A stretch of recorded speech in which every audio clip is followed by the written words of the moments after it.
प्रार्थना करूया आपण.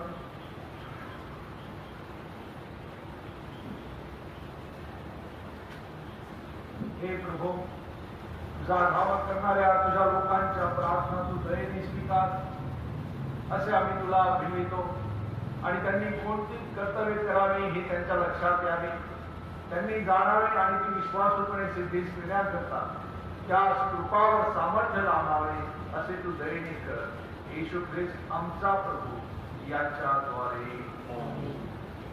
यावेळेस आपण सर्व उभे राहूया आणि गीत क्रमांक 58 भक्तीची वेळ मला सदैव आवडेल.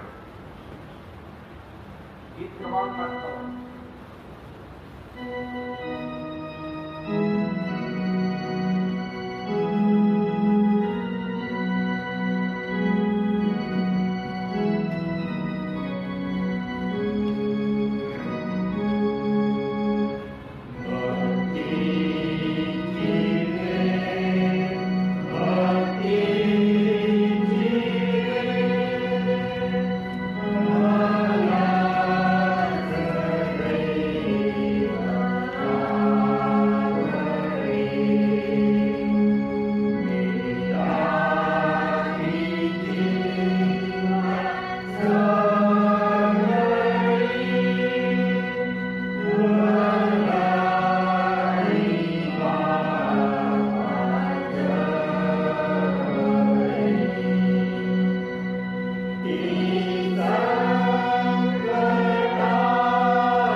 प्रार्थना करूया आपण.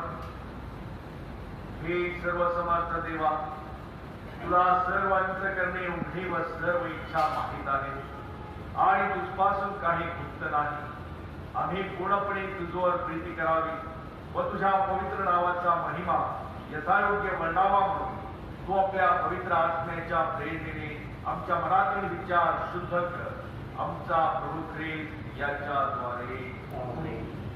आपला प्रभू येशू ख्रिस्त म्हणाला, हे इस्रायल आहे, आपला देव परमेश्वर हा अनन्य परमेश्वर आहे आणि तो आपला देव परमेश्वर याश्वर संपूर्ण अंतःकरणाने, संपूर्ण जीवाने, संपूर्ण मनाने व संपूर्ण शक्तीने प्रीती कर.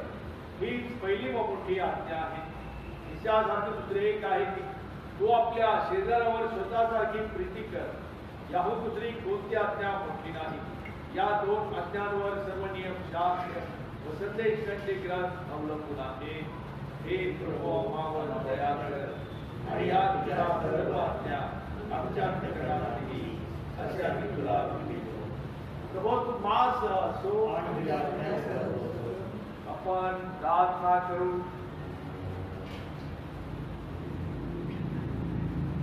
हे प्रभू, तू आपल्या अखंड दयेने आपल्या एकलेसीचे रक्षण कर. मानव प्राणी दुर्बल असल्याने तुझे सहाय्य नसेल तर पतित होईल. जे काही बाधक असेल त्यापासून आमचे रक्षण व्हावे आणि जे काही आमच्या तारणास साधक असेल त्या आम्हाला मिळावे. पुन्हा मला सहाय्य कर. येशू ख्रिस्त आमचा प्रभू याच्याद्वारे. यावेळेस आपण पहिला शास्त्र भाग ऐकूया. कांबळे मॅडम पहिला शास्त्र भाग वाचतील.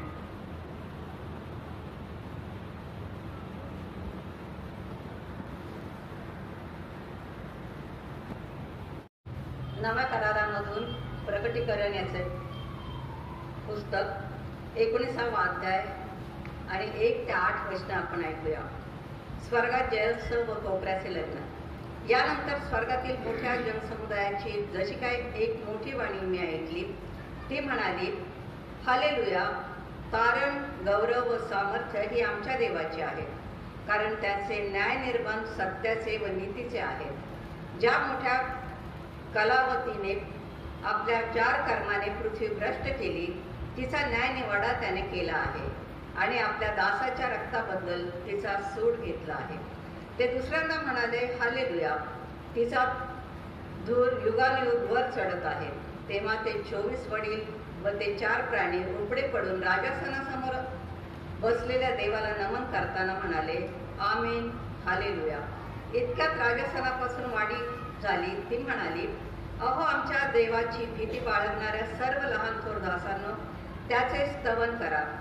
तेव्हा जणू काय मोठ्या समुदायाची वाणी, अनेक जलप्रवाहांचा ध्वनी व प्रचंड मेघगर्जनांचा ध्वनी मी ऐकला.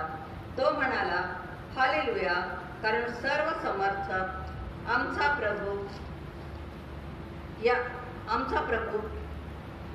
प्रभुदेव याने राज्य हाती घेतले आहे. आपण आनंद व उल्हास करू व त्याचे गौरव करू, कारण कोपऱ्याचे लग्न निघाले आहे आणि त्याच्या नवरीने स्वतःला सजविले आहे. तिला तेजस्वी व शुद्ध असे तागाचे तलम वस्त्र नेसावायला दिले आहे. ते तागाचे तलम वस्त्र म्हणजे पवित्र जनांची नीती कृत्य होय.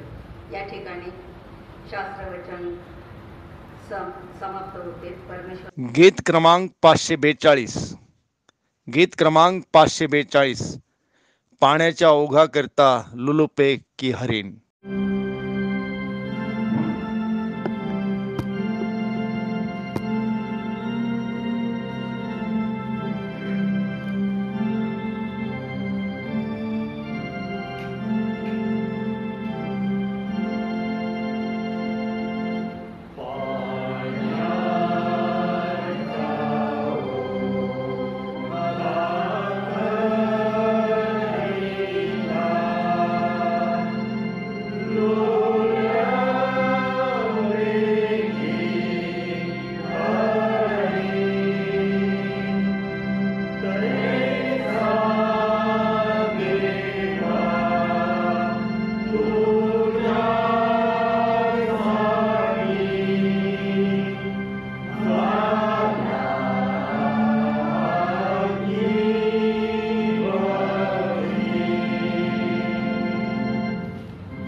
शुभवर्तमान संत मत्तई लिखित शुभवर्तमान याचा 25वा अध्याय आहे आणि त्याच्या पहिल्या वचनापासून पवित्र शुभवर्तमानास प्रारंभ होतो. तेव्हा स्वर्गाचे राज्य 10 कुमारींसारखे होईल. त्या आपले दिवे घेऊन वराला सामोऱ्या जाण्यास निघाल्या. त्यात 5 मूर्ख होत्या व 5 शहाण्या होत्या. कारण मूर्ख कुमारींनी आपले दिवे घेतले पण आपणाबरोबर तेल घेतले नाही. शहाण्यांनी आपले दिवे घेतले व भांड्यात तेलही घेतले. मग वराला विलंब लागला व सर्वांस कुडके आल्यावर झोप लागली. तेव्हा मध्यरात्री अशी हाक आली की पहा, वर आला आहे, त्याला सामोरे चला. मग त्या सर्व कुमारी उठून आपापले दिवे नीट करू लागल्या. तेव्हा मूर्खांनी शहाण्यास म्हटले, तुम्ही आम्हास तुमच्या तेलातून काही द्या, कारण आमचे दिवे जाऊ लागले आहेत. पण शहाण्यांनी उत्तर दिले की कदाचित आम्हाला व तुम्हाला पुरणार नाही. तुम्ही विकणाऱ्यांकडे जाऊन स्वतःकरिता विकत घ्यावे हे बरे. त्या विकत घ्याव्यास गेल्या असता वर आला. तेव्हा ज्यांची तयारी झाली होती त्या त्याच्या बरोबर आत लग्नास गेल्या व दार बंद झाले. नंतर त्या दुसऱ्याही कुमारी येऊन म्हणाल्या, प्रभूजी, आम्हासाठी दार उघडा. त्याने उत्तर दिले, मी तुम्हाला खचित सांगतो की तुम्हाला ओळखीत नाही. म्हणून तुम्ही जागृत राहा, कारण तुम्हाला तो दिवस किंवा ती घटका ठाऊक नाही.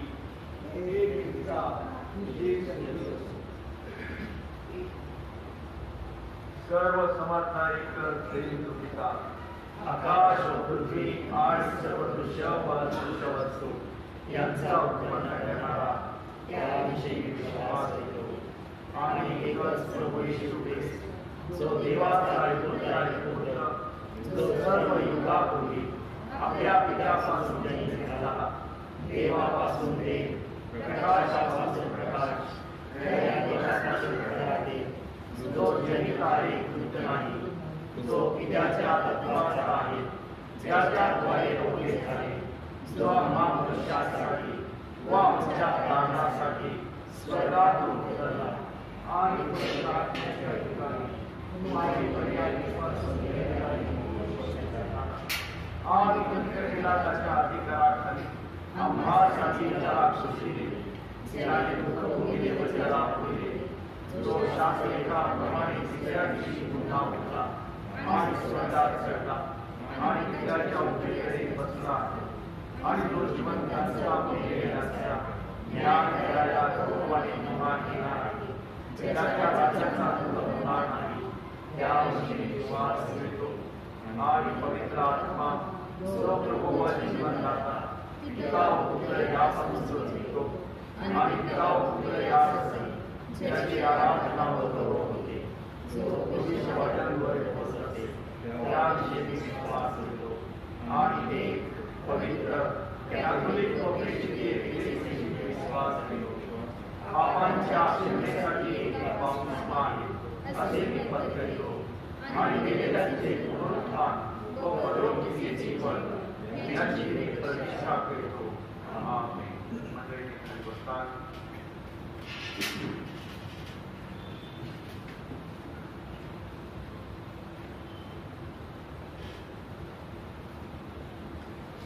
आपल्या चर्चची असेसमेंट जी आहे नोटिसीद्वारे मी चर्चमधून अनाऊन्स केलं होतं. त्याप्रमाणे पुष्कळ जण आपली असेसमेंट हे करत आहेत. त्याबद्दल मनपूर्वक आभारी आहे मी त्यांचा. त्याचप्रमाणे पुन्हा एक बार मी विनंती करतो की आपली असेसमेंट आपल्या चर्चचे खजिनदार जे आहेत मायाताई जाधव, त्याचप्रमाणे लाजरस पवार आणि त्याचप्रमाणे जेम्स पटेकर या तिघांकडे किंवा माझ्याकडे ख्रिस्तीच्या जनाकडे माझ्याकडे आपण आपली असेसमेंट जमा करावी. त्याचप्रमाणे उपकार स्तुतीचे दान ज्यांना द्यायचे असतील अशाने देखील वरील लोकांची या सगळ्या लोकांसाठी संपर्क साधावा.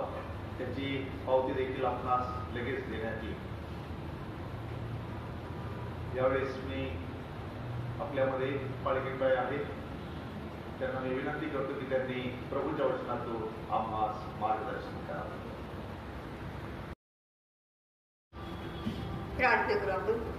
पवित्र पवित्र पवित्र सेनाधीश परमेश्वरा, तुझ्या नावाला मान महिमा गौरव आता आणि सदा सर्व काळ असो. दया बाप्पा, ती सुंदरशी वेळ तुझ्या वचनातून बोलण्याची तुम्हाला दिली त्याबद्दल सर्वप्रथम मी तुझ्या नावाला धन्यवाद देते, तुझी स्तुती करते. बाप्पा, जे वचन तू आमच्यासाठी दिलेले आहेस ते आम्हासाठी आशीर्वादित कर. ते बोलत असताना बाप्पा तू माझं सहाय्य आणि मार्गदर्शन कर. तुझ्या वचनातून बोलताना बाप्पा तुझ्या पवित्र आत्म्याचा स्पर्श तुम्हाला कर आणि येणारं वचन बाप्पा आम्हा सर्वांसाठी आशीर्वादाचं कर. समजणारं मन तू आम्हाला दे आणि बाप्पा त्याप्रमाणे चालण्यासाठी तू आमचं सहाय्य आणि मार्गदर्शन कर. इथून पुढचा वेळ तुझ्या हातात देत आहे. तुझ्या गोड आणि पवित्र नावाने मागते म्हणून तो आहे. आमेन. जे आम्ही पाहिले आहे व जे ऐकले आहे ते तुम्हासही यासाठी कळवतो की तुम्हीही आमच्याशी सहभागी व्हावे. आपली सहभागिता तर पित्याबरोबर आहे व त्याचा पुत्र येशू ख्रिस्त याच्याबरोबर आहे. पहिले योहान याचा 1 अध्याय आणि 3 वचन आपल्यासाठी मी वाचलेले आहे सुरुवातीला, यासाठी की खरोखर प्रियानो, आज आपण सर्वजण इंटरनेटच्या माध्यमातून उपलब्ध झालेलो आहोत. इंटरनेटच्या माध्यमातून आपण वचन ऐकत आहात आणि खरोखर आपल्या समोर फक्त इंटरनेटच्या द्वारे आपण ऐकत असताना आपण त्यामध्ये तन्मयतेने सहभागी होणे आपले गरजेचे आहे. कारण खरोखर आपण त्याच्या नावाला धन्यवाद देत असताना आपण जे वचन ऐकलं त्यात हे सांगितले की आमची सहभागिता ही पित्याबरोबर व त्याचा पुत्र येशू ख्रिस्त याच्याबरोबर आहे. म्हणून आम्ही इंटरनेटच्या माध्यमातून जरी असलो तर आमची सहभागिता ही ख्रिस्ताबरोबर आहे हे आम्ही लक्षात ठेवलं पाहिजे. आणि खरोखर प्रियानो, आज आम्ही सर्वजण म्हणजे विश्वासात एकच झालेले आहोत. कारण आमचे ख्रिस्ती जीवन हे एकट्याने जगण्यासाठी नाही, तर आमचे हे सहभागितेचे जीवन आहे. परमेश्वराने आम्हाला सहभागिता यासाठी दिलेली आहे की आम्ही सर्वांनी एकत्रित राहावं, ऐक्याने काम करावं, ऐक्याने त्याची सेवा करावी. आणि खरोखर प्रियानो, अशा वेळेला आपण खरोखर याला लॉकडाऊनच्या परिस्थितीमध्ये आहोत. हा काळ जर सोडला तर याच्या पूर्वीची परिस्थिती किंवा आतापर्यंतची जी आपली परिस्थिती होती ती दर रविवारी आहे, पुढे आपल्याला ती परमेश्वर संधी देणार आहे की दर रविवारी आपण सर्व ख्रिस्ती लोक पवित्र मंदिरामध्ये येऊन त्याची आराधना करतो. आणि हा अनुभव म्हणजे फक्त ठराविक लोकांसाठी नाही, ठराविक गावासाठी नाही, ठराविक चर्चेसाठी नाही, हा एक विश्वव्यापी अनुभव आहे की त्या रविवारी, हा जो रविवार आहे सगळ्या लोकांना माहित आहे की हा ख्रिस्ती लोकांचा प्रार्थनेचा दिवस आहे, हा त्यांच्या सहभागीचा दिवस आहे. आणि म्हणून ही सहभागिता भाकर व प्याला सेवन करताना जे विश्वासणारे एकत्र झालेले असतात ते प्रार्थनेने एकत्र जोडलेले असतात. आणि खरोखर प्रियानो, ही आमच्यासाठी अतिशय अद्भुत अशी घटना आहे. ही आमच्यासाठी अतिशय अद्भुत कार्य प्रभू श्री ख्रिस्ताने केलेले आहे.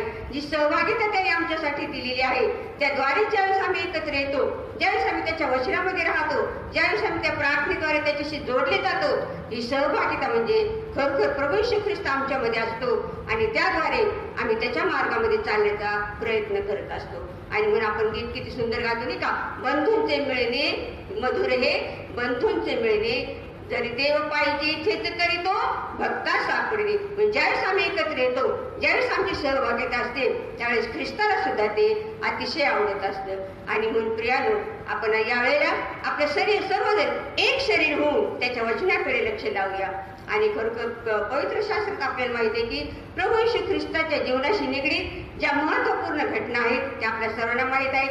त्या म्हणजे पवित्र आत्म्याद्वारे त्याचा जन्म, वधस्तंभावरील त्याचे मरण आणि सर्वात महत्वाचे म्हणजे सर्वांना आश्चर्यकारक, सर्वांसाठी मार्गदर्शक आणि कुठेही न घडणारं असं त्याचं पुनरुत्थान, जे त्यांनी मृत्यूवरती जो विजय मिळविला त्याचे जे पुनरुत्थान झालं. आणि मग त्याच्यानंतरचा सर्वात महत्वाचा विषय म्हणजे आमच्यासाठी जो आहे तो म्हणजे त्याचं द्वितीय आगमन. आज आम्ही सगळेजण त्या द्वितीय आगमनासाठी तयार आहोत. आम्ही रोज त्या वचनाचा वाचत आहोत. आज आम्ही जी आमची तयारी करत आहोत, आज आम्ही जी प्रार्थनामय जीवन जगत आहोत, ते केवळ त्याच्या द्वितीय आगमनासाठी. केवळ आमचं लक्ष तिकडे लागलेलं आहे की त्याचं द्वितीय आगमन होणार आहे आणि त्याला सामोरे आम्हाला जायचं आहे. त्यासाठी ही जगातली आमची प्रत्येकाची तयारी चालू आहे. आणि खरोखर प्रियानो, प्रभू श्री ख्रिस्त आमचा जिवंत आहे, तो मृत्युंजय ख्रिस्त आहे आणि तो आमच्यासाठी रदबदली करत आहे. म्हणून योहान सुसुवर्तमान 14 अध्याय 2 ते 3 वचनामध्ये काय म्हटले, मी तुम्हासाठी जागा तयार केली म्हणजे तुम्हाला आपल्या जवळ, म्हणजे तो पुन्हा येऊन तुम्हाला आपल्या जवळ देईल, कारण मी जेथे आहे तेथे तुम्हीही असावे. ख्रिस्तात हेच इच्छा आहे की जिथे मी आहे तिथे आपण सर्वजण असावेत. आणि म्हणून त्या जगामध्ये त्याचं येण्याचं कारण हेच होतं की त्याने आमच्यासाठी जे वधस्तंभावर जे मरण सोसलं, आमच्या पापांची जी क्षमा केली, याचं कारण एकच आहे की तो जिथे आहे तिथे आम्ही सर्वांनी असावेत. आणि खरोखर प्रियानो, ख्रिस्ताने आम्हा सर्वांसाठी दिलेलं अतिशय महत्वपूर्ण असं अभिवचन आहे. आणि प्रेषितांची कृत्य 1:11 दिव्यदूताने सांगितलं, हा जो प्रभू तुम्हापासून जसा वर आकाशात घेतला गेला तोच तुम्ही त्याला जसे आकाशात जाताना पाहिले तसा देईल. प्रेषितांची कृत्याचा 1 अध्याय आणि 9व्या वचनामध्ये आपल्याला हे वाचवायला मिळतं.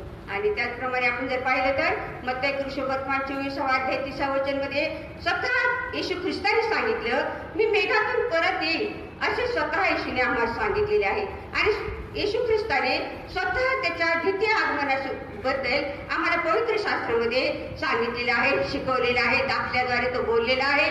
आणि याचा उल्लेख आपल्याला मत्ती सुवर्तमान 24 अध्याय 24 आणि 25 अध्याय, मार्क सुवर्तमान 13 अध्याय, लूक सुवर्तमान 17-21 मध्ये आपणास वाचायला मिळते की येशू ख्रिस्ताने स्वतः सांगितलं की मी तुम्हासाठी पुन्हा येणार आहे. आणि खरोखर प्रियानो, आपण गीत पण गातो नाही का, प्रभू येणार मेघावरती स्वार होऊन आकस्मित येणार. आणि त्यामध्ये आपल्याला सगळ्या ज्या घटना घडणार आहेत त्या गीतामध्ये आपल्याला सुंदर वर्णन केलेलं आहे की त्यावेळेस काय होणार आहे, त्यावेळेसची परिस्थिती काय होणार आहे, हे आम्हाला सगळं त्यावेळेस त्या गीतामधून सांगितलेलं आहे. आणि खरोखर या प्रस्तावनेमधूनच आपल्या सर्वांच्या लक्षात आलं असेल की माझा आजचा विषय म्हणजे प्रभू येशूचे द्वितीय आगमन आहे.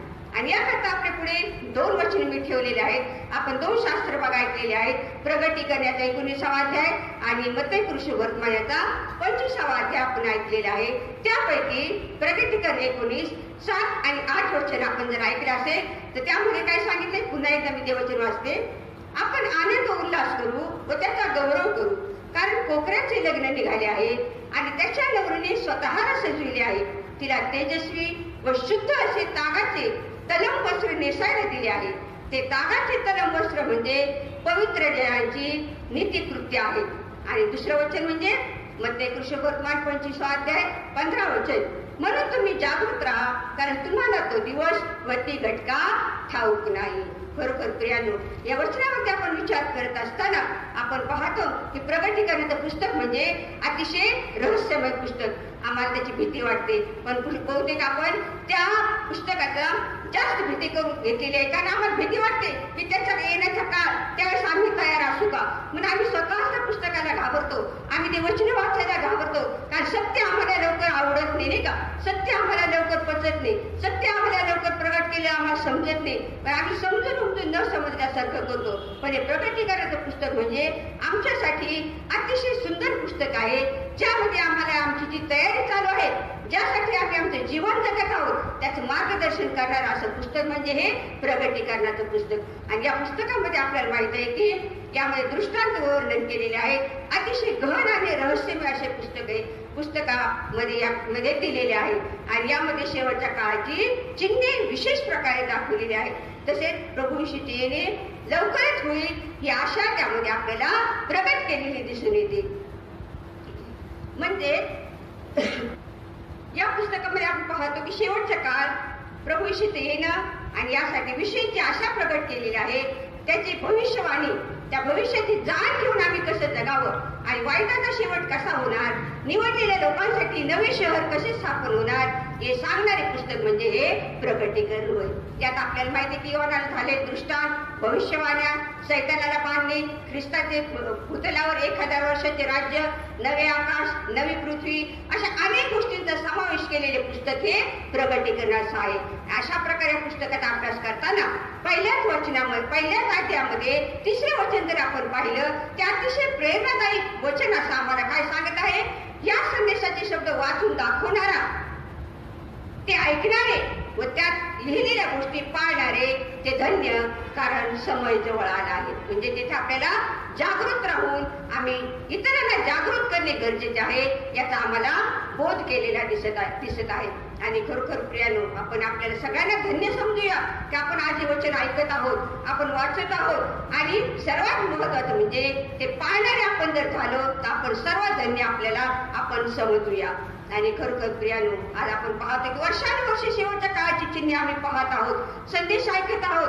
अनेक सुंदर सुंदर माध्यमातून प्रगटीकरणावरती खूप सुंदर सुंदर आपण संदेश ऐकता. अनेक जे वक्ते आहेत, माझ्या इतकं ज्ञान आहे, तुम्ही प्रयत्न करत आहे की आपल्या पुढे हे सांगण्याचा, पण आपण अतिशय सुंदर त्याच्यावरती ऐकत आहात. शेवटचा काळ काय आहे, त्यामध्ये दिलेले अनेक गोष्टी आहेत, त्याचा उल्लेख काय आहे. पण खरोखर प्रियानो, हा शेवटचा काळ म्हणून आम्ही त्याकडे बघत असताना खरोखर आम्ही आमची तयारी करत आहोत का?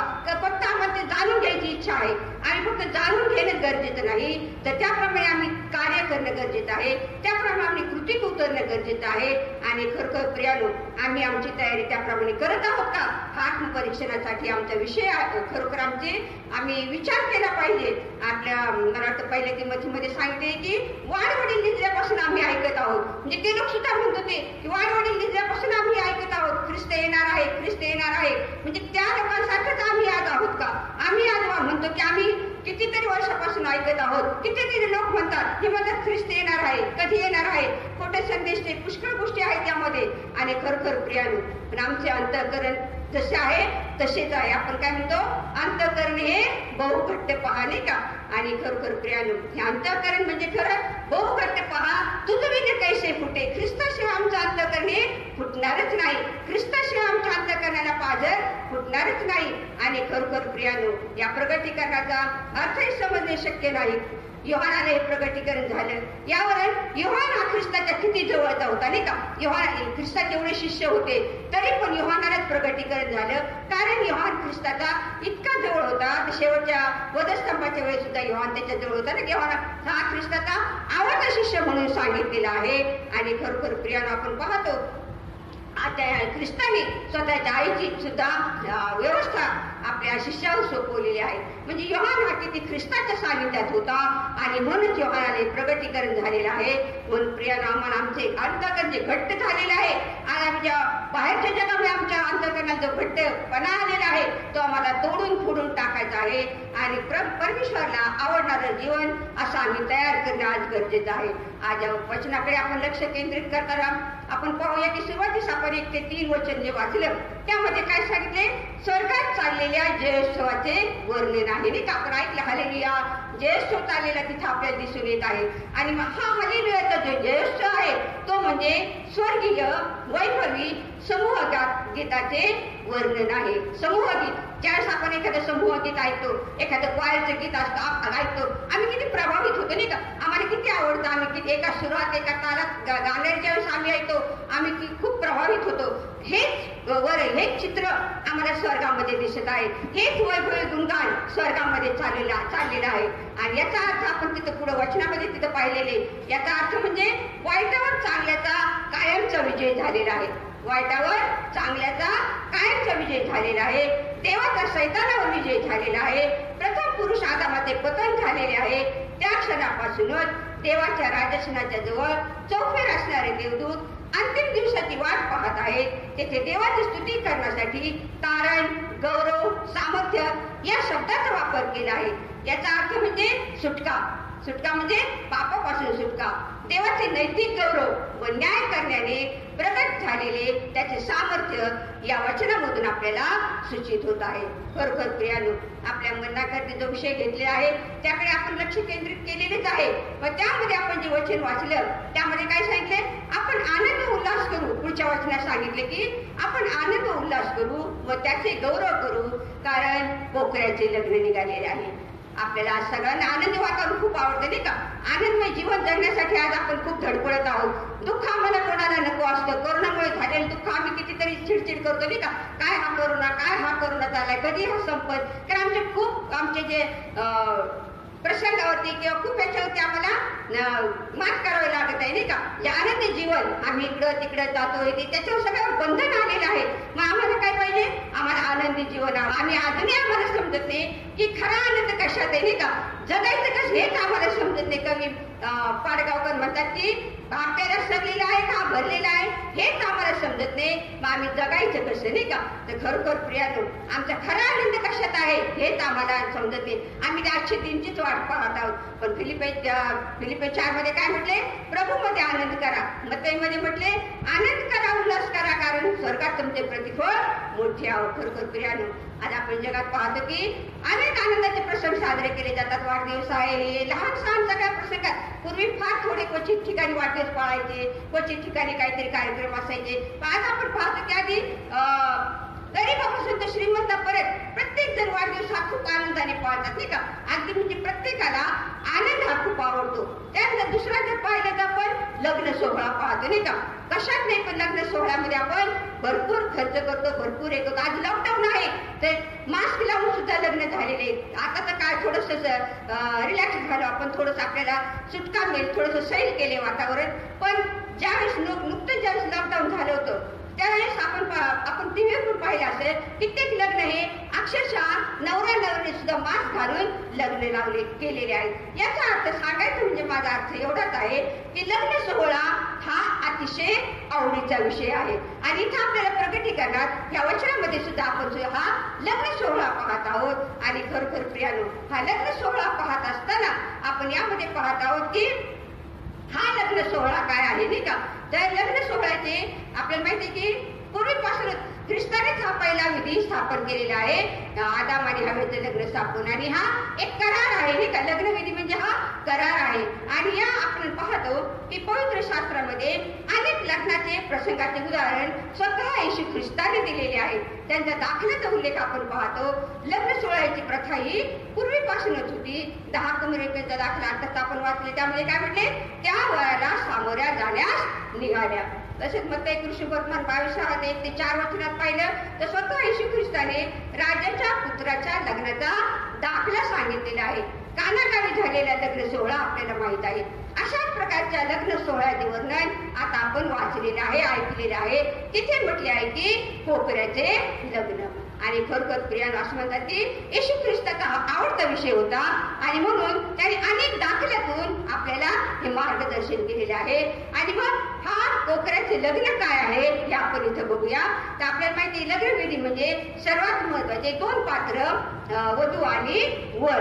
मग हा जे कोपऱ्याचे लग्न आहे, हा जो कोपऱ्याच्या लग्नाचा इथं प्रसंग सांगितलेला आहे, यामधला वर कोण आहे. या वराकडे आपण बघत असताना या प्रश्नाचं एकच उत्तर आहे. मत्ती कृष्णवर्तमान 22:1-14 वचनातील राजाचा पुत्र जे म्हटलेला आहे तो म्हणजे प्रभू येशू ख्रिस्त हा स्वतःवर आहे. त्याने स्वतःच्या आगमनाचे वर्णन येथे केलेले आहे. मत्ती कृष्णवर्तमान 24:30-31 वचन. तसेच बाप्तिस्मा करणारी योहानाने सुद्धा सांगितलं, हा पहा जगाचे पाप हरण करणारा देवाचा कोकरा. म्हणजे हा कोकराचे लग्न म्हणजे हा वर कोण आहे, तर हा येशू ख्रिस्त आहे. इथं आपल्याला स्पष्टपणे त्याचा परिचय करून मिळत आहे. तसंच आपण जर पाहिलं तर योहान कृष्णवर्तमान 3:29 वचनामध्ये सुद्धा योहानाने परत काय म्हटले, मी वराचा कलवर आहे. म्हणजे वर कोण आहे, तर हा येशू ख्रिस्तच आहे. हे आपल्याला येथे सिद्ध होत आहे. खरोखर प्रियानो हा वर जर आम्हाला कळाला तर खरोखर आता आम्हाला कळालं की वर आमचा कोण आहे, येशू ख्रिस्त आहे. मग वराची वधू कोण आहे याकडे आपण आपले लक्ष हे करूया की ही वधू कोण आहे. तर आपल्याला माहिती लग्नामध्ये सगळ्यात आवडीचा विषय सगळ्यांचा कोण असतो, वधू नाही का. काही जण खास लग्नाला काय येतात तर वधू कशी आहे, वधू कशी तयार झाली नाही का, तिचा पोशाख कसा आहे किंवा कोणाची मुलगी आहे. खूप वधूच्या बाबतीत प्रश्न असतात नाही का. तर इथे आम्हाला हा विचार आपण करूया की या वराची ही वधू कोण आहे. त्या वधूचा विचार करत असताना आपल्याला इथे भिन्न मते पाहावयास मिळतात. पहिलं म्हणजे वधू म्हणजे इस्रायल, कारण प्रगटीकर 19:7 मध्ये तिला इस्रायलाला पत्नी म्हटलेला आहे. दुसरं म्हणजे त्याचा उल्लेख यशया 54:5 मध्ये सुद्धा इस्रायलाला देवाची पत्नी म्हटलेले आहे. पण सर्वात महत्वाचे म्हणजे या वधूची ओळख आम्हाला इफिस्करास पत्र 5:32 वचनातून होते. प्रेषित पावलाने पती पत्नीची तुलना करत असताना ख्रिस्त व मंडळीशी केलेली आहे. तो म्हणतो हे रहस्य मोठे आहे. तसेच ते व इस्रायल यांच्या ऐक्याचे हे प्रतीक आहे. होशेयाचा 2 अध्याय 9व्या वचनामध्ये, यिर्मया 3:14, यशाया 54:5 अशा अनेक वचनामधून आम्हाला एकच समजतं की ही वधू म्हणजे कोण, तर ही मंडळी, ख्रिस्ताची मंडळी ही म्हणजे वधू. किंवा प्रत्येक व्यक्ती जे ख्रिस्ती होते, जे ख्रिस्ताला स्वीकारते, जे ख्रिस्ताच्या वचनाप्रमाणे चालते, जे ख्रिस्तामध्ये राहते, ती प्रत्येक व्यक्ती म्हणजे ख्रिस्ताची वधू होय. ख्रिस्ताला स्वीकारल्यानंतर त्या व्यक्तीचं ख्रिस्ताशी वागदान होतं आणि ख्रिस्तासाठी वधू म्हणून तिची नेमणूक होते. आणि या कोपऱ्याच्या लग्नाच्या वेळेस प्रत्यक्ष वधूच्या रूपात ती आपल्याला पुढे दिसणार आहे. म्हणजे आपण प्रत्यक्ष जर आपण आपल्या न्यायाने वागलो, नीतीने वागलो, ज्यावेळेस आपण येशू ख्रिस्ताच्या जवळ जाऊ त्यावेळेस तो वर असणार आहे आणि आपण त्याची वधू असणार आहे. 2 कोरिंथ्याचा 11 अध्याय 2, इफिस 5:23-32 वचनामध्ये, प्रकटीकरण 19 आणि 60 वचनामध्ये याविषयी आपल्याला अधिक माहिती वाचायला मिळते. प्रियानो, येथे सर्वात महत्वाचा मुद्दा म्हणजे वधू स्वतःला कशी तयार करत आहे. आम्हाला सामोरे जायचे वराला, नाही का? मग आम्ही कसं तयार व्हायला पाहिजे, आमची काय तयारी आहे. मग इथे सगळ्यात आकर्षणाचा विषय म्हणजे ही वधू स्वतःला कशी तयार करत आहे. आता पण आपण भरपूर लग्नविधी पाहिले असेल, वधू स्वतःला कशी तयार करते हे आपण स्वतः पाहिलेले आहे. आणि मग आपल्याला माहिती की वरापेक्षा वधू म्हणजे सगळ्यांचा आकर्षणाचा विषय असतो. आणि मग इथे ही वधू स्वतःला कशी तयार करत आहे हे आपण बघूया. प्रियानो, पूर्वी काही वधू स्वतःचा पोशाख हा स्वतःच तयार करत असत. कलाकुसरीची कामे त्यांना अतिशय सुंदर प्रकारे येत असत. यासाठी आपल्या नीतिसूत्र 31 अध्याय त्याच्यामध्ये सद्गुणी स्त्रीचं वर्णन केलेलं आहे. दुर्कस आपल्याला माहित आहे, जांभळे वस्त्र विणणारी होती. त्याचप्रमाणे हन्ना शमूएलला स्वतः झगा नाही का विणून दरवर्षी तो मंदिरात घेऊन जात होती. प्रभू येशू ख्रिस्ताचा झगा तो वरपासून खालपर्यंत काय होता, त्याला शिवण नव्हती. म्हणजे किती कलाकुसरीच्या कामामध्ये ह्या स्त्रिया हुशार होत्या. आणि ते आपण पाहतो या वधूने स्वतःचा पोशाख कसा केलेला आहे. या वधूचा पोशाख काय सांगितलाय, तिचा पोशाख म्हणजे तागाच्या तलम कपड्याचा ती तेजस्वी व शुद्ध तागाचे वस्त्र नेसलेले आहे. म्हणजेच वधूने स्वतःला नीतीच्या व न्यायाच्या कृत्याने तयार सिद्ध केलेला आहे. त्याचे वस्त्र कोणते आहेत, तागाची तलम वस्त्र म्हणजे काय आहे, न्याय आणि नीतीची ती तागाची वस्त्रे लिहिलेली आहे. आणि खरोखर प्रियानो, यावरून आपल्याला पाहावंच मिळतं की ही वधू कोणत्या प्रकारे सादर केली जाईल. इफिसकारास पत्राच्या 5 अध्याय 27 वचनामध्ये म्हटले की तिला डाग सुरकुती काही नसून ती पवित्र व निर्दोष असावी. तसेच इफिसकारास पत्र 5:25 मध्ये म्हटले की मंडळी करता त्यांनी समर्पण म्हणून तिला स्वतःच्या रक्ताने विकत घेतले, वचनरूपी जलस्नानाने निर्मळ करून तिला तारणाची वस्त्रे घातली आहेत. म्हणजे ही वस्त्रे कोणती आहेत, ही तारणाची वस्त्रे आहेत, ही नीतीची वस्त्रे आहेत. ही तलम तागाची म्हणजे किती तलम तागाची म्हणजे किती सुंदर उपमा दिलेली आहे की आम्ही कसं आम्हाला सिद्ध करायचे, आम्ही आमच्या तारणाद्वारे आम्ही येशू ख्रिस्ताच्या सामोरे कसं जायचे, एक वधू म्हणून आम्ही त्याच्या पुढे कसं उभं राहायला पाहिजे. ते डाग सुरकुती काही नसावं, तर ती निर्मळ स्वच्छ अंतःकरणाने स्वच्छ आणि खरोखर प्रियानो अशी वधू ही ख्रिस्ताला समर्पण होण्यासाठी ख्रिस्त तिची वाट पाहत आहे. आणि पहिले पेत्र 3:5 वाजत म्हटले की तुमची शोभा केसांची गुंफणे, सोन्याचे दागिने घालणे किंवा उंची पोशाख नाही, तर सौम्य शांत देवाच्या दृष्टीने आत्मा देवाच्या दृष्टीने महत्वाचा आहे. म्हणजे ख्रिस्ताच्या न्याय संसारासमोर प्रत्येकाच्या कार्याचा हा न्याय होणार आहे. प्रत्येकाच्या कार्याची पारख अग्नीने होणार आहे. आणि अग्नीपासून जर आम्हाला वाचायचं असेल तर आपल्याला 3 ते 8 वचनात म्हटले, ज्यांनी देवावर विश्वास ठेवला आहे त्यांनी चांगली कृत्य करण्याचे मनावर घ्यावे. जर आम्हाला ख्रिस्तासमोर जायचं आहे, जर आम्हाला ख्रिस्ताची वधू म्हणून त्याचा जर समोर उभा राहायचं आहे, तर आम्हाला काय करायचंय की आम्हाला ज्यांनी देवावर विश्वास ठेवला त्यांनी चांगले कृत्य करण्याचे मनावर घ्यावे. आणि प्रत्येकाने चांगले कृत्य करण्याचे मनावर घेणं अतिशय गरजेचं आहे. फक्त प्रभूजी म्हणून चालणार नाही. तर प्रकटीकरण 2:3 मध्ये म्हटले की मंडळी संबंधी तिच्या कृत्यासंबंधीची जाणीव करून दिलेली. आपल्याला माहिती की 7 मंडळांचे तिथं वर्णन केलेले का, काही कशा कामामध्ये कशा होत्या, त्या 7 समया त्या 7 मंडळात त्यांचं वर्णन केलेले आहे. त्यामध्ये सांगितले की चांगल्या आणि त्यांच्या कृत्यांबद्दल प्रशंसा केलेली आहे. आहेत आणि सैतानावर विजय मिळाला तर स्वर्गात मिळणारी प्रतिफळे तिथे नमूद केलेली आहेत. संत पाऊल 2 तिमोथी 4:6-8 वचनात म्हणतो, माझा प्रणेका जवळ आलेला आहे, जे सुयुद्ध ते मी केले आहे, धाव संपवली आहे, विश्वास राखला आहे, माझ्यासाठी नीतिमत्वाचा मुकुट ठेवलेला आहे. प्रभूने जो नीतिमान न्यायाधीश तो न्यायाच्या दिवशी मला तो मुकुट देईल आणि तो केवळ मलाच नाही तर त्याचे प्रकटीकरण ज्यांना होते, ज्यांना प्रिय झाले त्या सर्वांना देईल. म्हणजे तो काही स्वतःसाठीच म्हणत नाही का? प्रेषित पाऊल स्वतःसाठी म्हणत नाही, तर तो म्हणतो जे तुम्ही न्यायाने वागणार त्या सर्वांसाठी हा काय ठेवलेला आहे, हा मुकुट ठेवलेला आहे. आणि खरोखर प्रियानो, हा तारणाचा मुकुट आम्हा प्रत्येकाला मिळवणं अतिशय गरजेचं आहे. आपल्याला माहिती आहे प्रियानो, शाऊलाचा पाऊल झाला, त्याला हे रहस्य समजलं. आज आम्ही जन्मापासून ख्रिस्ती आहोत, जन्मापासून हे ऐकत आहोत, पण तरीही आम्हाला कितीतरी वचनातून मार्गदर्शन करावं लागतं. आणि प्रियानो, खरोखर आपण ज्याला म्हणतो शेवटचा काळ आला आहे, त्याबद्दल प्रभू श्री मत्ती 24, मार्क 13 आणि अनेक वचनामध्ये अशी 26 खात्रीदायक चिन्हे दाखवलेली आहेत. आणि या काळाचे 3 विभाग केले जातात. एक म्हणजे अदृश्य परमेश्वर कृत्याचा काळ, त्याच्या इब्री 1:1 मध्ये मी सगळे वचन सांगितले आता थोडक्यात. आणि दुसरा म्हणजे सदृश्य देव पुत्राचा कृपेचा काळ, येशू ख्रिस्ताचा काळ. पहिला जो आहे तो जुन्या कराराचा काळ आणि तिसरा जो आहे तो म्हणजे न्यायाचा काळ, जो आमच्यासाठी राखून ठेवलेला आहे, हा न्यायाचा काळ आहे. आणि खरोखर न्याय शेवटच्या काळाची चिन्हे आपल्या सर्वांना माहिती आहे. मी सांगण्यापेक्षा आज मोबाईल आहे, टीव्ही आहे, इंटरनेट आहे, या सगळ्याच्याद्वारे आपण सगळं जाणत आहोत. या जगाच्या इतिहासाचा सगळा इतिहास आपल्या समोर आहे.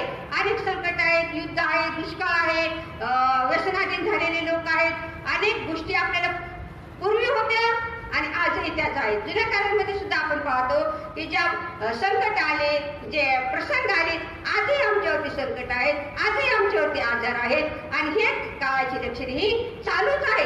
जगाची परिस्थिती आपल्याला सगळे माहीत आहे. पुष्कळ शास्त्रज्ञांनी जगाच्या नाशाचे भाकित केलेले आहेत. चलनवाढ आहे, अन्न टंचाई आहे, प्रदूषण आहे, या सगळ्या गोष्टी आपल्याला माहीत आहेत. आणि खरोखर प्रियानो, धर्महीनता सर्वात महत्वाची. आज पापामुळे दैवी गुणाकडे, देवावर विश्वासाकडे पाठ फिरून लोक जगीत जीवन जगत आहेत. आज कितीतरी सुवार्थ प्रसार होत आहे नाही का? आपण पाहतो की आज इतका सुवार्थ प्रसार होत आहे. आणि खरोखर प्रियानो, या सुवार्थ प्रसाराच्या काळामध्ये आपण असताना सुद्धा लोक काय करत आहेत? पापी जीवन किंवा जे लोक त्याच गोष्टीमध्ये ते रममान झालेले आहेत. आणि म्हणून त्याला शेवटचा काळ म्हटलेला आहे. कारण परमेश्वराला काय आहे? पापाचा तिटकार आहे. आणि पाप हे मानव आणि देवामध्ये असलेले आडभिंत आहे. हीच आडभिंत त्याने काय केलेली?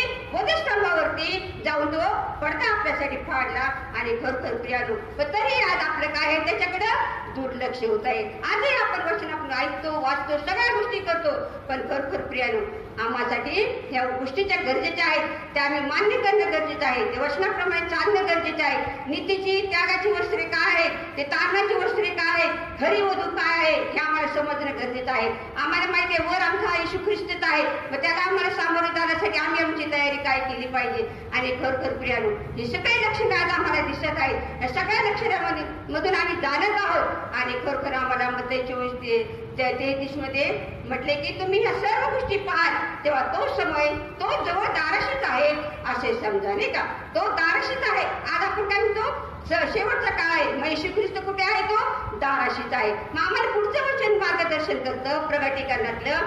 तो म्हणतो की जो तो दाराशी उभा आहे, मग आता तो दार ठोकतोय, आम्ही दार उघडणं गरजेचं नाही का? मग तो म्हणतो तुम्ही दार उघडलं तर मी तुमच्या बरोबर आतील आणि तुम्ही माझ्या बरोबर जेवाल नाही का? मग हे कार्य आता आमचं राहिलेले. तो दाराशी उभा आहे, मग आता आम्ही दार तो ठोकतोय, पण हे दार उघडणार आमचं कर्तव्य आहे. प्रियानो, रोमकार्यपत्र 13:11-15 मध्ये गंभीर इशारा देण्यात आला आहे. हे त्यामध्ये सांगितले, पश्चाताप करा, जागृत राहा आणि येशू आपल्या विश्वासदारांना स्वर्गास नेण्यास येणार आहे. ही जागृती आम्हाला 10 कुमारिकेमध्ये दाखवलेली आहे. तर आज ते सगळं आपल्याला तोडपाठ आहे नाही का? 10 कुमारिके दाखल्या, 5 बाहेर राहिल्या, 5 वराबरोबर गेल्या नाही का? आणि तिथे म्हटले तिथं कृपेचं दार बंद झालं. ज्या 5 जणी बाहेर राहिल्या त्यांच्यासाठी कृपेचं दार बंद झालं. कृपा ही होती त्यावेळेस त्यांच्यासाठी, पण त्यांनी काय केलं? आपल्या बरोबर तेल घेतलेले. त्यांना माहित होतं आपण लग्नाला चालू, सगळ्या गोष्टी बरोबर घ्याव्यात, पण तिथे काय झालेले? कृपेचं दार हे बंद झालेले आहे. खरोखर प्रियानो, पण आज शेवटच्या काळामध्ये आपण जात असताना आम्ही जी चिन्हे आज होत आहे, देवाची योजना जी आहे त्यामध्ये आपण त्यामध्ये आपण राहिलं पाहिजे. आणि खरोखर प्रिय आज आपण म्हणतो की खळबळजनक युद्ध आहे, जग आहे, पण तिथे कृपा सुद्धा आहे आज आमच्यासाठी. कारण आपल्यासाठी त्याने आपले एकुलता एक पुत्र दिलेला आहे. त्याची इच्छा हीच आहे की आम्ही या युगाकडे जात असताना दुर्लक्ष करू नये. तर खरोखर प्रियानो आम्ही त्याच्या वचनामध्ये राहावं. आम्ही मुद्दाम पैराचं सोन घेणाऱ्या लोकांसारखे होऊ नये. कारण वचन सांगते ज्याला ऐकायला कान आहे तो ऐकू. आणि म्हणून प्रियानो आज काळाची चिन्हे जाणून घेऊन प्रभू श्री ख्रिस्त लवकर येणार आहे. आम्ही आमचे लक्ष त्याच्या पुनरागमनाकडे लावूया, त्याच्या द्वितीय आगमनाकडे लावूया, त्याच्या सेवेत सिद्ध होऊया. आणि शेवटी एवढंच सांगावं असं होतं, चला सिद्ध व्हा या समोरा, जय घोष करा, जय घोष करा. देवबाप आपल्या सर्वांना आशीर्वादित करू. त्याच्या नावाला मान महिमा गौरव आता आणि सरस्वता शिवा.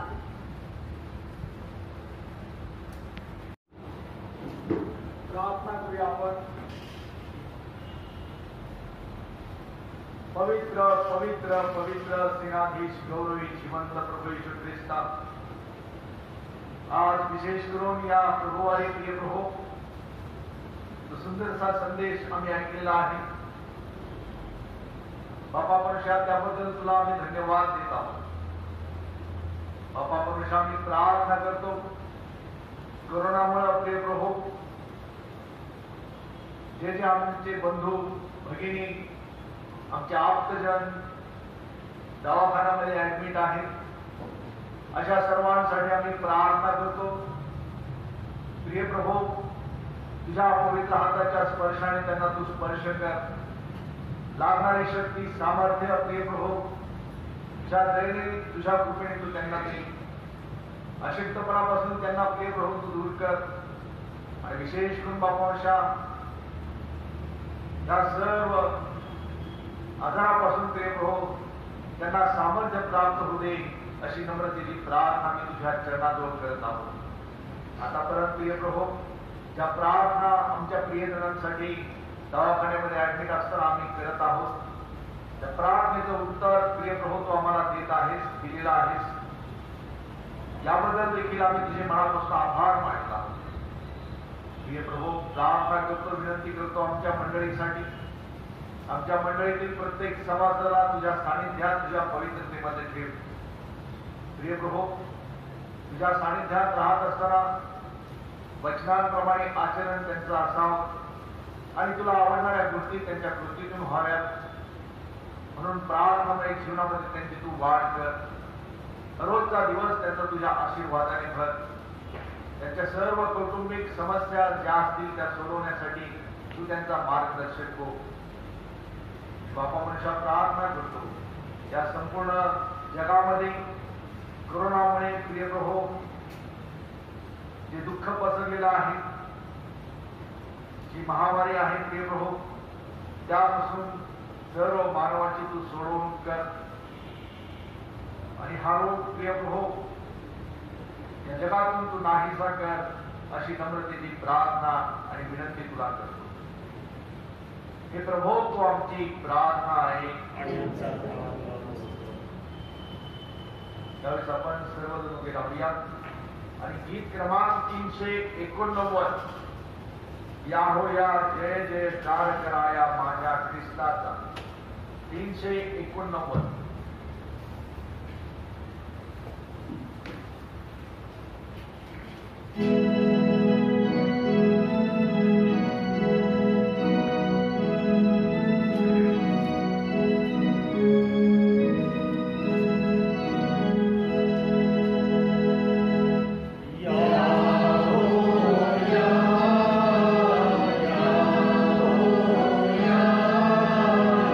जय जय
प्रार्थना करूया आपण.